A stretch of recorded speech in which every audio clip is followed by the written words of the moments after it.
Sabihin sana ako sa'yo pa eh. O, nanonood ako dito eh. Saglit lang to po. Nagtitingin-tingin ako ng mga chicks eh. Pa kasi sa ano namin pa sa school. Meron akong crush. Ah!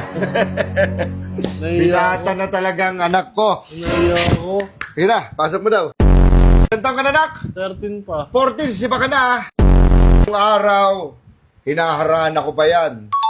O ilaw, sa gabing malamig. Saka nagsisiba kami ng kahoy. Bago ko siya masibak. Papa mo, lintik din sa kagwapings. Parang si Richard, Eddie Gutierrez. Pag nanligaw ko sa isang babae, paramdam mo sa kanya na espesyal siya. Sulatan mo siya, tapos ipadala mo sa kalapate. Wala, nahulog ang bida. Akala na wing saint. Na wing saint. Kung mahal mo ang isang babae, ipakita mo ang p*** mo.